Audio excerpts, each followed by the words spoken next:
அதே மாதிரி 12th முடிச்சு காலேஜ் போகிறது மாதிரி இருக்காங்க. இப்போ காலேஜ் முடிச்சு ஜாப் அடுத்த step next phase of the life இருக்காங்க. ஸோ இவங்களுக்கு உங்களோட அட்வைஸ் என்ன இருக்கும்? நான் இப்போ சொல்ல போகிறது என்னோட ஓன் எக்ஸ்பீரியன்ஸ், எனக்கு ஆண்டவர் கொடுத்துருக்கிற ஞானத்துலேருந்து நான் சொல்கிறேன். அது உங்களுக்கு பயனுள்ளதாக இருக்கும்னு நான் நினைக்கிறேன். ஆண்டவர் ஆசீர்வதிப்பாராக. இந்த கொஸ்டின் வந்து எல்லாருக்குமே, எல்லா மனுஷனுக்குமே காமனாக இருக்கிற ஒரு கொஸ்டின் இல்லை, நிறைய பேருக்கு இருக்குல்ல. எஸ்பெஷலி இந்த 12th முடித்தோடனே அடுத்து என்ன கோர்ஸ் எடுக்கணும், அடுத்து என்ன ஜாபுக்கு போகலாம் அப்படிங்கிறது வந்து ஒரு வெரி காமனான கொஸ்டின் எல்லாருக்குமே இருக்கும்.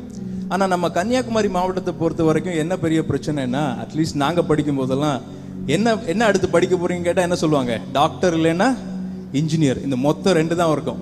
உனக்கு மேக்ஸ் வருதோ இல்லையோ நீ இன்ஜினியருக்கு போயிடணும், உனக்கு மெடிசின் தெரியுமோ தெரியாதோ நீ டாக்டர் படிக்க போயிடணும். இது 2 தான் நம்ம ஊரில் மோஸ்ட்லி காமனாக இருந்துட்டு இருந்து. ஆனால் நான் கொஞ்சம் எக்ஸ்பீரியன்ஸ் வேலையெல்லாம் செஞ்சு நிறைய இடத்துக்கு போய் கொஞ்சம் நிறைய பேரை பார்த்துட்டு நான் என்ன சொல்லுவேன் அப்படின்னா, ஆண்டவருடைய பிள்ளைங்களுக்கு, எஸ்பெஷலி ஆண்டவரோட பிள்ளைங்களுக்கு, ஆண்டவர் வந்து நம்ம பிறக்கிறதுக்கு முன்னாடியே நீ என்னமா மாறணும்னு ஒரு பிளான் வச்சிருக்கார்.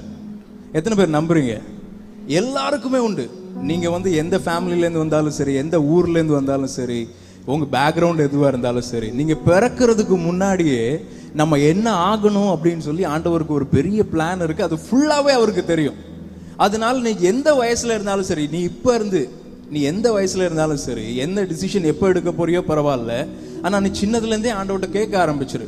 நான் என்னவா மாறணும், அந்த பாத்தில் என்னை கொண்டு போங்க. நான் எதுவாக செய்யணும், நான் என்ன வேலையில் போகணும், இல்லை நான் என்ன மாதிரி மாறணும், அதை வந்து அந்த பாத்தில் என்னை கொண்டு போங்க, அது மட்டும் நடக்கட்டும்னு நீ சொல்லிடணும்.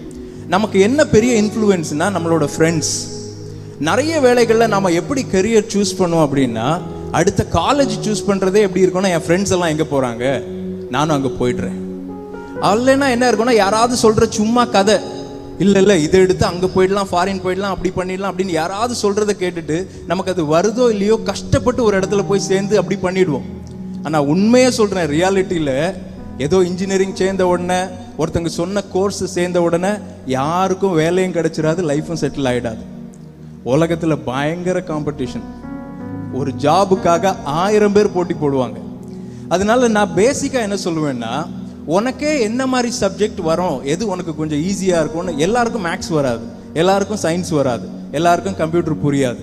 அப்போ உனக்கு என்ன வருமோ, உனக்கு என்ன சப்ஜெக்ட் கொஞ்சம் உனக்கு இன்ட்ரெஸ்டடாக இருக்கோ பண்ணலாம் அப்படின்னு இருக்கோ, எல்லா சப்ஜெக்ட்டுக்கும் எல்லா ஃபீல்டுலேயுமே நல்ல ஆப்பர்ச்சுனிட்டி கிடைக்கும்.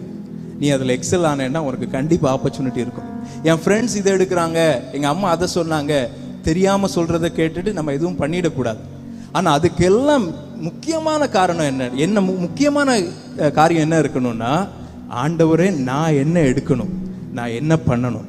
நீ அது வரைக்கும் ஆண்டவருடைய சத்தம் கேட்டது கிடையாதா? ஆண்டவர்கிட்ட சும்மா ப்ரேயர் மட்டும் தான் பண்ணிட்டு இருக்கியா? பரவாயில்ல, இப்பத்துலேருந்து தொடங்கு.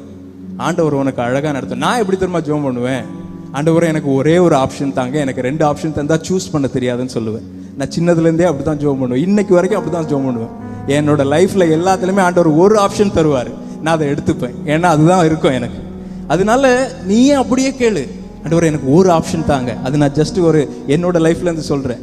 உனக்கு சூஸ் பண்ண தெரியல, 2 இருக்கு, எது பெஸ்ட்டாக இருக்கும். உடனே என்ன பண்ணுவோம், உடனே ஃப்ரெண்ட்ஸ்கிட்ட போய் கேட்போம், இல்லை தெரிஞ்சு யார்ட்டையாவது கேட்போம்.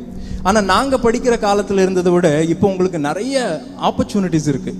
ஒரு ஃபீல்டு எடுக்கணும்னா, ஒரு இது படிக்கணும்னா, சும்மா எனக்கு ஏதோ ஒன்று வருதுன்னு சொல்லி அதை போய் படிச்சிடவும் கூடாது. கொஞ்சம் யோசிக்கணும். நான் படித்து முடிச்சதுக்கப்புறம் இது வந்து மார்க்கெட்டபிளாக இருக்குமா, நான் படித்த காரியத்தை வச்சு என்னோட டிகிரி வச்சு வேலை கொஞ்சம் ஈஸியாக கிடைக்குமா, இல்லை ரொம்ப எக்ஸ்ட்ரீமாக கொஞ்சம் 1-2 பேருக்கு தான் கிடைக்கும் அப்படின்னா அது எவ்வளோ நீ படிச்சிருந்தாலும் உனக்கு அது பிரயோஜனமாக இருக்காது. அதனால யோசிக்கணும், இதுக்கு வந்து எங்கேயாவது வேலை இருக்குமா. இப்போ நமக்கு நிறைய ஒரு பெரிய சர்ச்சில் இருக்கீங்க, நிறைய பேர் இருக்காங்க ஹெல்ப் பண்ணுறதுக்கு.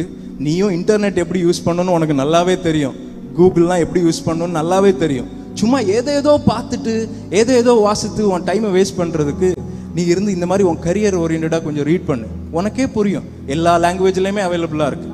நீ கொஞ்சம் ஸ்க்ரோல் பண்ணி கொஞ்சம் சர்ச் பண்ணி நீயே பார்த்து நீயே ஒன்றை அப்டேட் பண்ணிக்கலாம். முன்னாடி மாதிரி ஏதோ கண்மூடித்தனமாக ஏதோ ஒரு டிகிரி எடுத்துகிட்டு போகிறதுக்கு நீ இப்போவும் அப்படி தான் பண்ணுற அப்படின்னா நம்ம நிறைய வேஸ்ட் பண்ணுறோன்னு அர்த்தம். அதனால ஒவ்வொரு ஸ்டேஜ் வரும்போது, நீ அந்த ஸ்டேஜ் வரும்போது லாஸ்ட் மினிட்ல ஓடுறதுக்கு முன்னாடி அந்த ஸ்டேஜில் வந்து அடுத்து நான் சேஞ்ச் பண்ணணுமே அப்படின்றதுக்கு கொஞ்சம் ஏர்லியாகவே நீ ப்ரிப்பேர் பண்ண ஆரம்பி, கொஞ்சம் யோசிக்க ஆரம்பி. ஆண்டவர்கிட்ட கேளு. எல்லாத்துக்கும் மேலே ஆண்டவர்கிட்ட கேளு. உனக்கு ஒரு விஷயம் நல்லா தெரியணும், ஆண்டவரே என்னை பற்றி ஒரு பிளான் உங்களுக்கு கிளியராக இருக்குது, அடுத்த ஸ்டெப் நான் எங்கே போகணுன்னு உங்களுக்கு கிளியராக இருக்குது, அதை எனக்கு சொல்லித்தாங்க, அந்த வழியில் நடத்துங்கன்னு சொல்லு, ஆண்டவர் கண்டிப்பாக கொண்டு போவார்.